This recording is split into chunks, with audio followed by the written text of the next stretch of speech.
આમાં 2 વીણી વીણેલ છે અને 26 મણ થયો છે. 44 થી 43 નો આવશે, એટલો ઓછામાં ઓછો એટલો આવશે. 40 મણ ઉપરનો વીઘાનો ઉતારો 13 ફેબ્રુઆરી 2024 ના રોજ. દવામાં સારું છે, ઓછી દવા જોઈ છે. જે વીણવાની તકલીફ અત્યારે બહુ મોટી છે, એમાં તમે જોઈ શકો ગુલાબી ઈયળ વાળો કઈ ડાક નથી.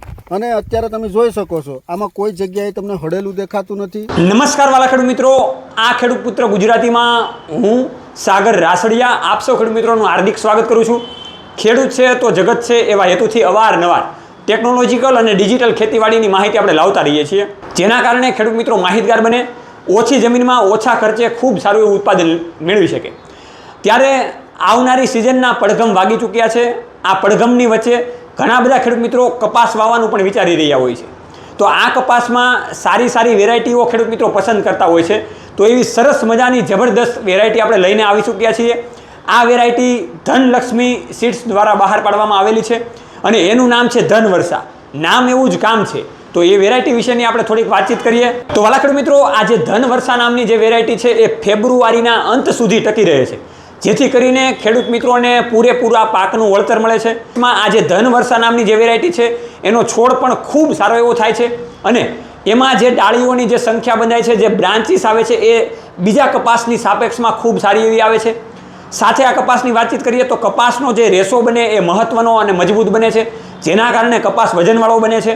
અને ગુલાબી ઈયળના ઘણા બધા આપણને પ્રશ્ન રહે છે, વાયરસને લગતા રોગોના પણ ઘણા બધા પ્રશ્નો રહે છે. તો એ આ કપાસમાં રોગ પ્રતિકારક શક્તિ હોવાને કારણે એ પણ ખૂબ સારા એવા છે. તો વાલા ખેડૂત મિત્રો, આ ધનલક્ષ્મીનું ધનવર્ષા આપણે વરસાવીએ અને આ ધનવર્ષાની સંગાથે જ આપણે કપાસનું વાવેતર કરીએ અને 2024ના આ આવતી વાવણીના નવા વર્ષના સંગાથે ખૂબ સારું એવું આપણે કપાસમાં ઉત્પાદન મેળવીએ. એ પહેલાં તમે આ વિડીયોને છેલ્લે સુધી જોજો, કેમ કે જે આપણે વાતચીત કરવાની છે, જે ખેડૂતે માહિતી આપેલી છે, એ ખેડૂતનો વિડીયો આપણે છેલ્લે સુધી જોઈએ, જેથી કરીને આપણને વધારે ખ્યાલ આવે. 13 ફેબ્રુઆરી 2024ના રોજ આપણે એક પ્રગતિશીલ ખેડૂત છે જેના ફાર્મ ઉપર અત્યારે કપાસ ઉભેલો છે. અત્યારે લીલી કન્ડિશનમાં પણ છે અને ખૂબ સારું અત્યારે પરફોર્મન્સ ધરાવે છે. તો એ ખેડૂતને આપણે ખેડૂત દ્વારા પૂછશું કે એનું નામ શું છે, આ વેરાયટી કઈ છે અને એને કેવું લાગ્યું, એના વિશેનો આપણે અભિપ્રાય લેશું. નમસ્કાર. નમસ્કાર સર.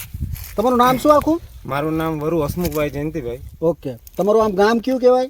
ગામ જીરાગઢ, જિલ્લો તાલુકો લાગે, જોડિયા તાલુકો, હા, જિલ્લો જામનગર. જિલ્લો જામનગર. અને સેન્ટર કહેવાય ધ્રોલ અને આમરણની વચ્ચેનું સેન્ટર કહેવાય. ઓકે. આ તમે કઈ વેરાયટી વાવેલી છે? ધનવર્ષા હા, બિયારણ વાવેલું છે. ઓકે. અને સારું એવું છે. આજની તારીખ છે ટૂંકમાં 13 ફેબ્રુઆરી 2024. 2024. ઓકે.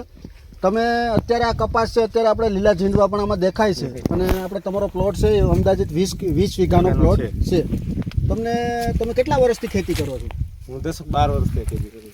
10-12 વર્ષથી ખેતી કરો છો. એટલા વર્ષથી તમે કપાસનું જ વાવેતર કરતા હશો? હા, કપાસનું. હવે તો એટલા વર્ષથી તમે કપાસનું વાવેતર કરો છો, તો એમાં તમે જે આ ધનવર્ષા વેરાયટી વાવેલી છે તો એ તમને અત્યારે કેવી લાગે છે? ના, બીજા બિયારણ કરતા ઘણી સારી લાગી છે. હા.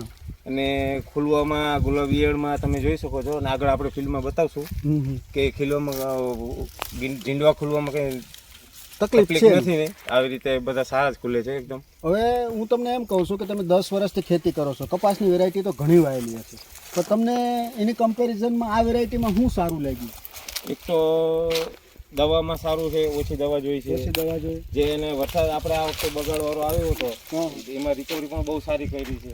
એટલે આ વર્ષે જનરલ જોવા જાય તો જે ભાદરવા ઉપર વરસાદ પડ્યો એને લીધે કપાસ બધા પૂરા થઈ ગયા હતા, એની જગ્યાએ આ કપાસને પણ ડેમેજ થયું, પણ આ કપાસ છે એ ટૂંકમાં રિકવર તાત્કાલિક થયું.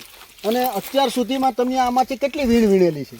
આમાં 2 વીણી વીણેલ છે અને 26 મણ થયો છે અત્યાર સુધી. વીઘે 26 મણ આવી ગયો છે અને અંદાજે થઈ ગયો છે.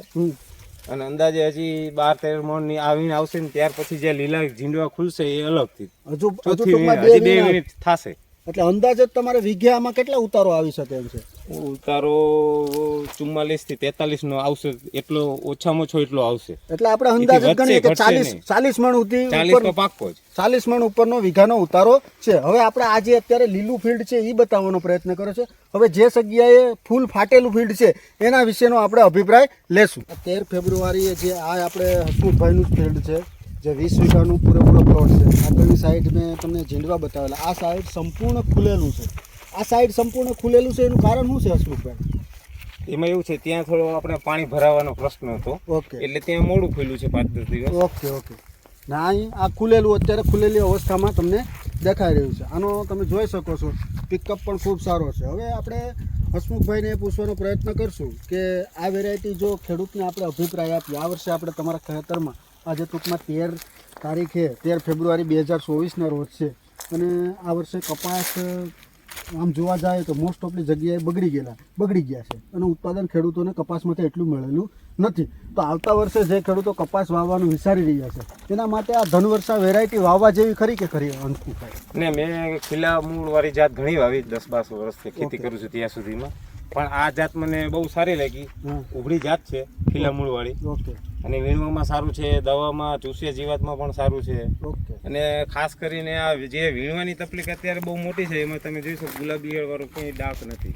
અત્યારે આમાં કોઈ જાતનો સડો દેખાતો નથી. એટલે જે ખેડૂતો ખોટા 2000 કે 1500 રૂપિયાનું પેકેટો વાવે અને ખોટા છેતરાય છે એના કરતાં બોલગાડ જે 853ના ભાવનું તમને ખરીદી કરી ગઈ છે એ ભાવનું બોલગાડ પાકા બિલનું બિયારણ વાવે તો એમાં પણ મબલક ઉતારો આપે એવી આ વેરાયટી ધનવર્ષા આપણે અત્યારે જોવા મળે છે. આ વેરાયટી ખેડૂત મિત્રો મીડિયમ પ્રકારની વેરાયટી છે. ટૂંકમાં 175 દિવસની જાત છે, ઉભળી વેરાયટી છે અને ઇરેક ટાઈપનો છોડ હોવાને લીધે અને પાંદડું મીડિયમ છે અને મીડિયમ રૂવાટી છે, એના લીધે સુસ્યા જીવાત બિલકુલ ઓછી આવે છે. ખીલ્લા મૂળવાળી જાત હોવાને લીધે જ્યારે ભાદરવા ઉપર જે વરસાદ પડે છે એને લીધે કપાસમાં નુકસાન આવે છે, એ નુકસાનમાંથી રિકવરી કરવાની આ વેરાયટીમાં તાકાત ખરી. ઓકે, અને અત્યારે તમે જોઈ શકો છો આમાં કોઈ જગ્યાએ તમને હળેલું દેખાતું નથી, એમ જ આખો પ્લોટ છે એ આખો એકદમ ખુલેલો દેખાય છે. જે હસમુખભાઈ કહે છે એ પ્રમાણે અત્યાર સુધીમાં 24-27 મણ આવી ગયો છે. હવેની જે 2 વીણી આવવાની છે એમાંથી જે પહેલી વીણી કરશે એ 92 જેવો આવશે અને અંદાજિત જે ત્રીજી વીણી આવશે એમાંથી, એટલે કે અંદાજિત અત્યારે આપણે આંકડો માનીએ કે વીઘે 40 મણ ઉપર આ કપાસ થાય.